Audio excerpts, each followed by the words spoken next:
Welcome back guys. मैं इस root पे अभी वीडियो बहुत फ्रेगमेंटेड टाइम के लिए बना रहा हूँ, 10 किलोमीटर 12 किलोमीटर ऐसे, बिकॉज मैं एक्सप्लोर कर रहा हूँ। आइदर वन शॉट में बनाऊँ या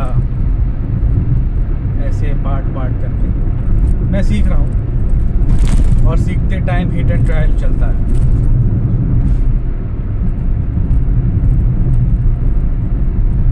पता नहीं क्यों धुआं निकल रहा है सड़क पे आगे, मे भी आप लोग देख सकते हैं। टाटा की सियारा गाड़ी अब रोड्स पे दिखने लगी है, लेकिन उसका प्रेजेंस ऐसा दिखता नहीं। कह रहे कौन सी गाड़ी जा रही है। प्रेजेंस वाली गाड़ी बहुत कम ही है, बहुत हाई सेगमेंट में है। फॉर्च्यूनर है, आप तो उसे पहचान सकते हो। सेंट्रो आप पहचान सकते हो।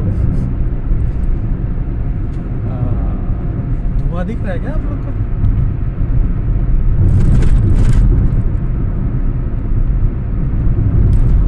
आई होप सब ठीक है।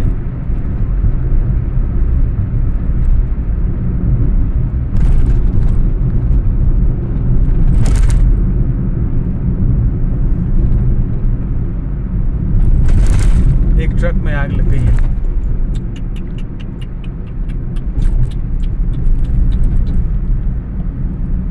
और वो जल रही है पूरी दहक के। ऐसा होता रहता है, माइट भी बहुत से रीज़न हो सकते हैं यार। बहुत लंबे टाइम से गाड़ी चल रही है बिना रेस्ट दिए हुए, या रेडिएटर में कुछ इशू, कार्बोरेटर में कुछ इशू, फ्यूल इंजेक्टर में कुछ इशू, कुछ भी हो सकता है। और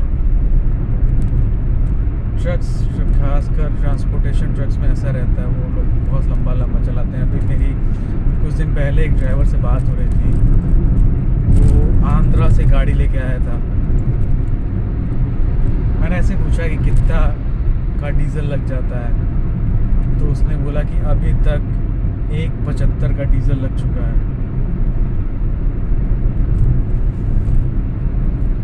दिल्ली देहरादून एक्सप्रेस वे, आपको आगे कट दिखाता हूँ मैं। इसी की मैं बात कर रहा था कि जो 14 अप्रैल को आदरणीय प्रधानमंत्री नरेंद्र मोदी ने उसका उद्घाटन किया था, तो आपको कट दिखेगा। और इस एक्सप्रेस वे पे कुछ गाइडलाइंस भी लिखी रहती है, don't use mobile while driving. Even though I am using mobile, but just for vlogging purpose. अब इस रूट से क्या है ना कि इस रूट से आप दिल्ली के लिए कट भी हो सकते हो। मतलब अगर आगे जो कट आ रहा है तो दिल्ली के लिए कट होगे, तो ये एरिया कहीं शायद रेड लाइन मेट्रो के आसपास, वन ऑफ द किसी मेट्रो स्टेशन जो रेड लाइन पे पड़ता है उसके आसपास कहीं जाता है। ऐसा मैंने एक ऑब्जर्वेशन की है, क्योंकि मैं अंदर से भी कुंडली, आप दिल्ली के अंदर से भी आते हो, वो आ सकता हूँ, पर वो बहुत हैवीली कंजेस्टेड एरिया है, क्योंकि पीक आवर ऑफिस का है, निकलते नहीं, उसके लिए मुझे कम से कम 2.5-3 घंटे पहले निकलना पड़ेगा। वो मुझसे ना हो पाएगा।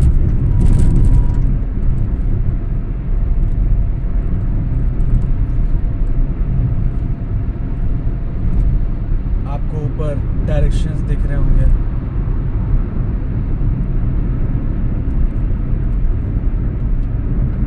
इस एरिया में आई थिंक मशरूम की फार्मिंग होती है, ऐसा कुछ होता है जो नेट लगा के लोग यूज़ करते हैं। ऐसा आपने टीवी में देखा होगा, पर यहाँ भी इस एरिया में है। कभी मौका मिले तो उतर के देखूंगा।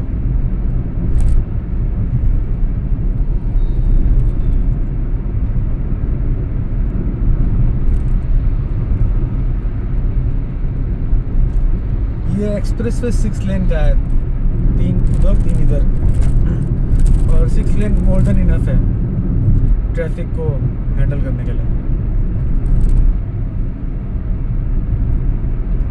अब आपको बागपत का कट दिखेगा।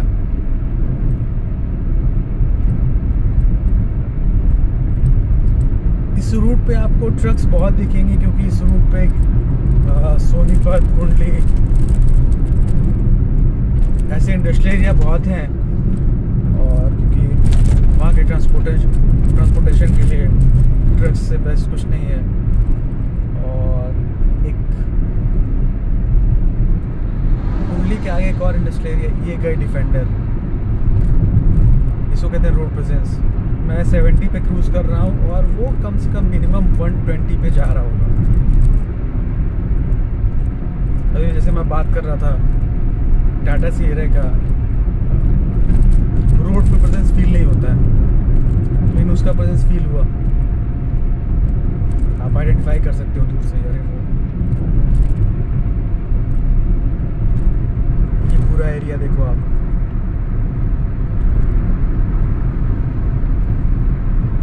अभी बताता हूँ, अभी एक ब्रिज आएगा और वो यमुना नदी के ऊपर बना हुआ है। तो यहाँ की ना यमुना नदी आपको थोड़ी साफ दिखेगी एज़ कम्पेयर टू यमुना जो दिल्ली में है। रीज़न हम सबको पता है क्यों गंदी है, कौन गंदा कर रहा है, कौन सफाई कर पा रहा है, कौन सफाई का नाटक कर रहा है। वी नो पॉलिटिकली लंबा डिबेट है, उधर नहीं जाते हैं क्योंकि less competent person should not जज अ मोर कॉम्पिटेंट पर्सन। और मैं बहुत लेस कॉम्पिटेंट हूँ, बहुत कम कॉम्पिटेंट हूँ, बात कर पाऊँ पॉलिटिकल इशूज़ और अपना जजमेंट दे पाऊँ।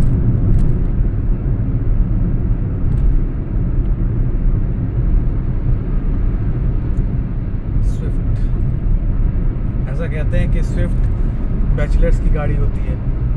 बैचलर जब कमाना शुरू करते हैं तो स्विफ्ट लेते हैं, और स्विफ्ट गाड़ी बहुत अच्छी है।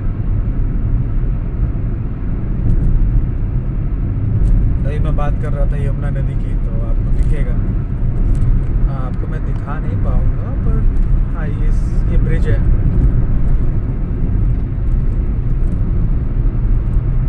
इस ब्रिज के नीचे यमुना नदी है, और दिल्ली के कंपेयर में आपको साफ दिखेगी। आप देख के बता सकते हो कि ये दिल्ली वाली यमुना नहीं। तो कुछ ना कुछ तो होता होगा यहाँ से दिल्ली पहुँचने तक के रास्ते में। गवर्नमेंट के पास बहुत इंफ्रा है, वो पिन पॉइंट लोकेशन को आइडेंटिफाई करना है कहाँ से वेस्ट डिस्चार्ज हो रहा है यमुना में, बट वही है।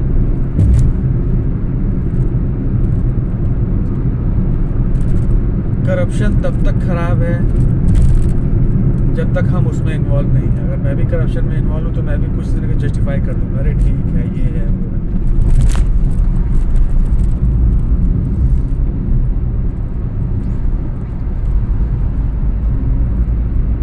अभी आप लोग को मैं पहले से बता दूँ, एक डिजिटल का एक टोल बूथ है तो बहुत ही बढ़िया से डिज़ाइन किया हुआ है। तो वो इस एक्सेस पे पहले 30 किलोमीटर पे लिखा रहता है कि टोल बूथ आने वाला है, फिर 20 पे लिखा रहता है। तो उस टोल बूथ का डिज़ाइन बहुत अच्छा है। आपको, मुझे अभी भी दिख रहा है पर कैमरे में आप लोग को नहीं दिखेगा, पास चलेंगे तो दिखेगा।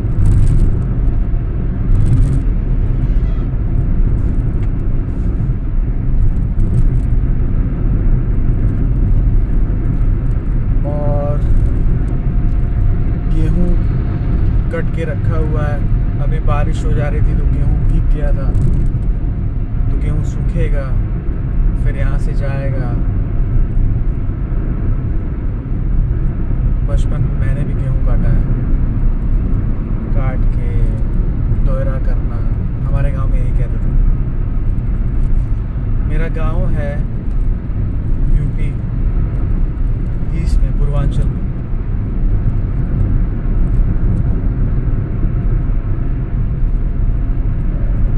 बात कर रहा था तो आने वाला है। यहाँ पे स्पीड कैमरास भी लगे हैं। अब पता नहीं उनका रिजोल्यूशन क्या होता है। मेरा चालान नहीं कटा है आज तक। हाँ, एक बार कटा है जब मैं अपने घर जा रहा था। I was cruising at the speed of 120। तब उस टाइम स्पीड लिमिट तो ही हुआ करती थी। मैं बात कर रहा हूँ आगरा लखनऊ एक्सप्रेसवे की। और ट्रस्ट मी, अगर कोई उस पर नहीं गया है तो उस पर जाओ, घूमने का प्लान बनाओ, पूर्वांचल घूमने का। और one of the best expressway है, ईस्टर्न एक्सप्रेसवे से मच मच मच बेटर है। स्टॉपेज भी अच्छा खासा है, वहाँ के जहाँ आप रुकोगे वहाँ स्नैक्स बहुत अच्छे मिलते हैं और बम्पी नहीं है, बहुत स्मूथ है। वहाँ पे अगर आप क्रूज़ करोगे 100 पे और 100 पे गाड़ी क्रूज़ करते हो तो आपको कुछ ऐसा टर्बुलेंस टाइप नहीं मिलेगा जैसे यहाँ मिलता है। चारों पहिया अजीब सा घूमता है कभी कभी यहाँ पे।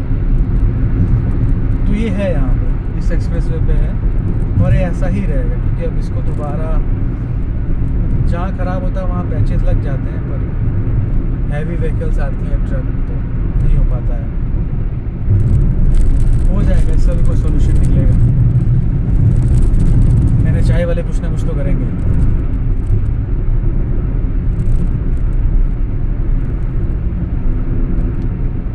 और इस वाले एक्सप्रेसवे पे आपको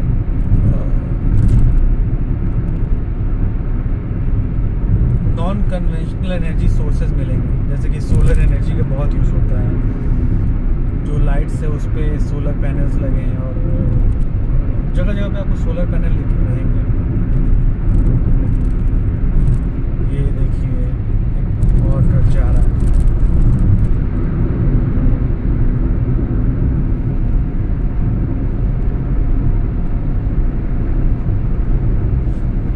पता नहीं आप लोगों को खेती वाला एरिया दिख पा रहा है कि नहीं, पर मैं दिखाऊंगा किसी दिन रुक के आप लोगों को।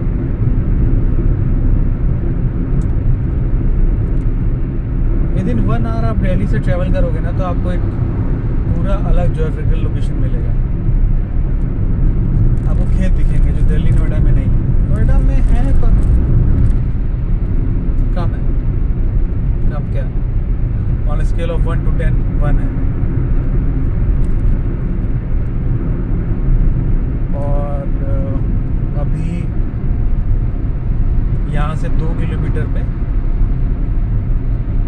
हमें दिख जाएगा।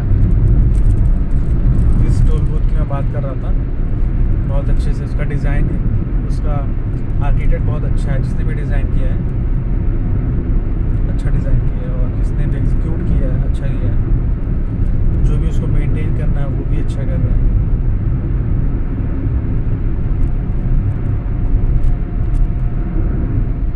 मे भी कैमरा में आपको एक क्लिप्स दिखा होगा अभी।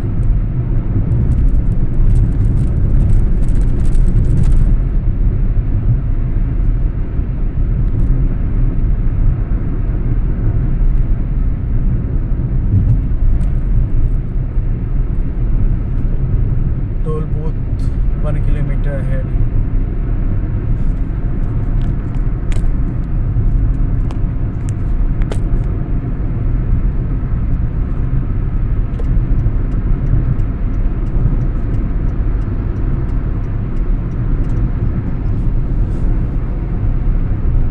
This was the toll booth that I was talking about।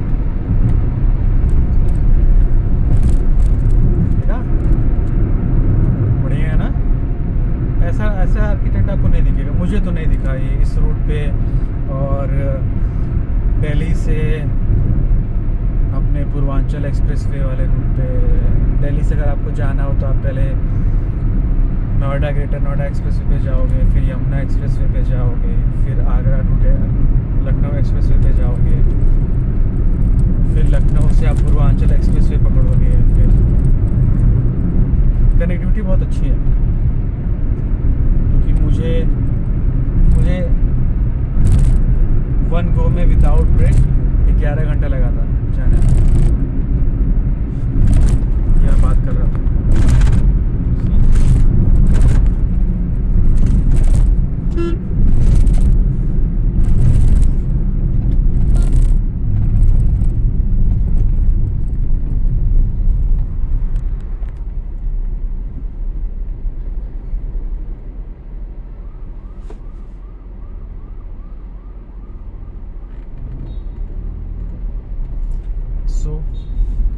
अब हम ईस्टर्न पेरिफेरल से उतरने वाले हैं।